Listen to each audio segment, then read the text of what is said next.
Hello viewers, मी अश्विनी गायकवाड तुमचं खूप खूप स्वागत करते माझ्या चॅनलमध्ये, ज्याचं नाव आहे आशुजित व्लॉग. आणि आज मी चालली आहे रेडी होऊन स्टार बाजारात. मला ना खूप साऱ्या भाज्या घ्यायच्या आहेत. भाजी काहीच नाही घरात, टोमॅटो नाही, काही नाही. आणि परत थोड्याशा अजून पण काही गोष्टी आहेत. तर म्हटलं स्टार बाजारात जाऊया, एकाच ठिकाणी आपल्याला सगळं मिळेल. त्याच्यामुळे मग काय डीमार्ट जवळ आहे, पण डीमार्टमध्ये मग फक्त रेशनचंच साहित्य मिळेल, भाज्या नाही मिळणार. स्टार बाजारात कसं सगळंच मिळेल. मेरे से नाही फंबल होगा तो किससे होगा, माझा फंबल उडतोय. तर चला म्हटलं ब्लॉग पण स्टार्ट करते.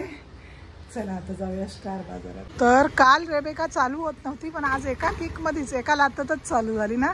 अशी काल केवढ्या लाता खाल्ला तरी चालू नाही झाली, आज बघा चालू झाली. चला आता जाऊया. चला भाई, आणि स्टार बाजारात मध्ये बाबू हाय हाय कर बाबू, हाय कर माऊला. मी भाजी शॉपिंग चालू केले. मम्मीनी कुठची भाजी येते पहिला? मेथी. वाव. अजून काय आहे? कांदा, बटाटा, टमाटर सगळं आहे. पालक पण आहे. What are you buying? Tamatar done, aloo done, palak done, methi done, beans done. Karela no cucumber. Okay. लोणचं घेणार होती, पण लोणच्यात व्हरायटी नाही आहे. आता दुसरी काउंटरवर जाते, बघते तिथं काय मिळतंय का.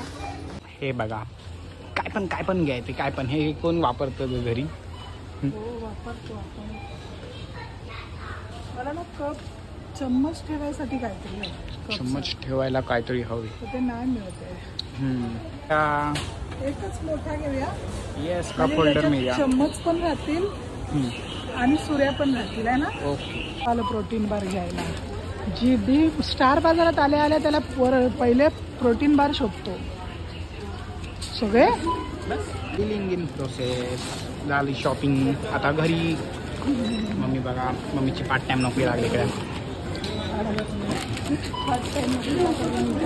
तर हे बघा, नेहमीप्रमाणे आपला माल रेडी आहे. 2-2 पिशव्या घेऊन. चलो चला, तर आली घरी स्टार बाजारातून सामान घेऊन. आणि घरी येताना ना रस्त्यात मला एक मच्छीवाली मिळाली. तिच्याकडून मी छोट्या होत्या बट सुरमई फ्रेश होत्या. तर 2 सुरमई घेतल्या आणि बोंबील घेतले, पण बोंबील फ्रीजमध्ये टाकले. आणि म्हटलं सुरमई घेतले तर रेसिपी तर दाखवलीच पाहिजे. तर चला आता पटकन दाखवून पण घेते ना रेसिपी. हे बघा, मच्छी तिने कापून नव्हतं दिलं, हे मीच कापलं आता घरी. तर ही सुरमई फ्राय करायला कापली, कालवणाला कापली आहे.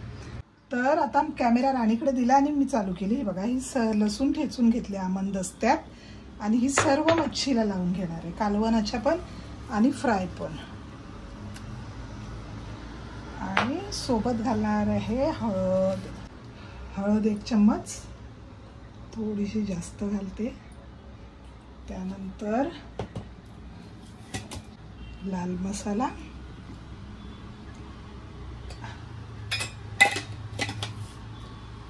त्यानंतर मीठ.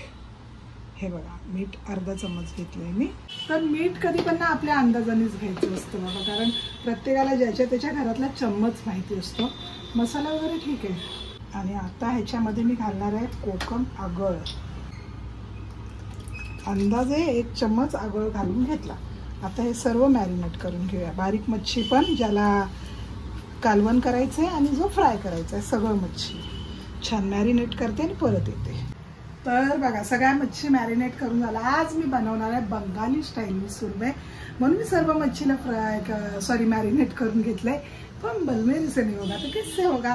आणि ही मच्छी मी फ्राय करणार आहे, पण ही बंगाली स्टाईल आहे ना, म्हणून ही पण फ्राय करून घ्यायची थोडीशी. त्यासाठी मी आधी गॅसवर तवा ठेवला, गॅस चालू केलाय. आणि आता तेल घालूया. चला, तेल घालून घेतलं मी. आणि ह्या तुकड्यांना मसाला न लावताच फ्राय करणार आहे. हिला जरा थोडा वेळ मॅरिनेट व्हायला ठेवणार आहे. चला, आता तेल तापलं. आता छोट्या फिश टाकून घ्यायच्या आधी. जास्त नाही फ्राय करायचं, थोड्याच फ्राय करायचे मला.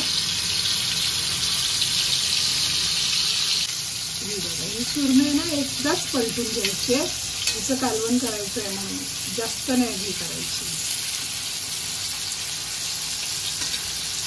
झाली सुरमई फ्राय. किती 2 मिनिटातच झाली की नाही.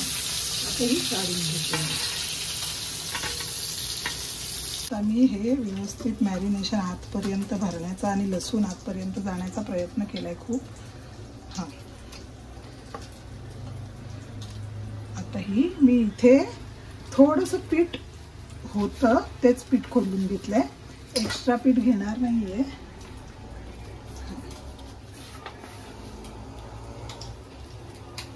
वा, छान. आता ही सुरमई आपण तेलात घालून घेऊया. मला तर हे होतं की तव्यात मावेल की नाही, पण मावली. अरे वा वा वा, मस्त. ही अख्खीच्या अख्खी फ्राय करायची. तर मी दुपारी जे पापड तळलेलं ना ते तेल उरलेलं आहे कढईत, तर त्याच कढईत आता मी कालवण घालून घेते ना. वेस्ट काय करायचं, गॅस चालू केला कढई खालचा. बरं, हे वाटण दाखव राणी. ह्याच्यामध्ये खोबरं, अद्रक, लसूण, हिरवी मिरची एकच घेतली आहे, आमच्याकडे तिखट मिरच्या असतात म्हणून, आणि कोथिंबीर आणि एक टोमॅटो चिरून घेतलाय. हे तेल तापलं, हे तेल तापलं की हे वाटण त्याच्यात घालायचंय. आणि राणी म्हणते आता हा एवढा मसाला वाचला, फेकशील तू, वेस्ट झाला. म्हणजे हा वेस्ट नाही झाला, हा सुद्धा आपण कालवणात घालणार.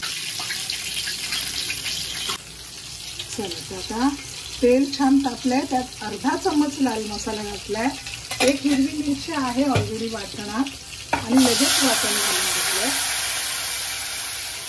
पण करपवायचं नाही आपल्याला. मसाला यासाठी अगोदर घालायचा की मसाल्याचा ना छान सुंदर असा कलर येतो, म्हणून मसाला तेलात घालायचा. आता मी हळद मच्छीला लावलेली, पण कालवणात घालणं गरजेचं आहे. मच्छीला त्याच्यामुळे वास नाही आहे. अर्धा चमचा मीठ, हळद घातले, मीठ घातलं, अगदी परतून घ्यायचं पाणी आटेपर्यंत.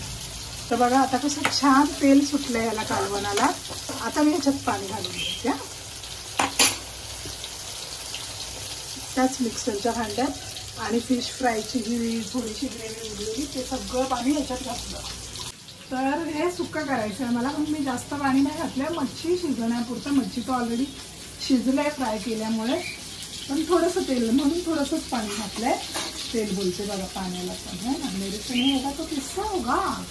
तर आता कालवणाला उकळी आली ना की त्याच्यात ते फ्राय फिश सोडून द्यायचे आणि थोडंसं अगदी नावाला कोकमागळ घालायचं आहे, कारण कोकमागळ मी फिश फ्रायला पण लावलं होतं. आणि इकडे माझी सुरमई फ्राय झाली तयार, कालवण घालता घालता झाली सुद्धा बघा. हा तुटली. ह्याच्यात मी या तुकड्या सोडून घेते. ही मच्छी एवढी टेम्पटिंग होते ना फ्राय सुरमईची, मस्त. आता छान आठवून घ्यायचं आपल्याला. तर झाली माझी कामं. कालवण होईपर्यंत लगेच किचन क्लीन करून घेतली, भांडी वगैरे आवरून घेतली. हे बघ, दाखव. वाव, दिसते बघा किती टेम्पटिंग. आणि तेलाची तरी पण बघा, 1 चम्मच तेल वापरलाय तरी बघा किती आली. अशा पद्धतीने बनवायचं. आणि इकडे आपली सुरमई फ्राय पण झाली.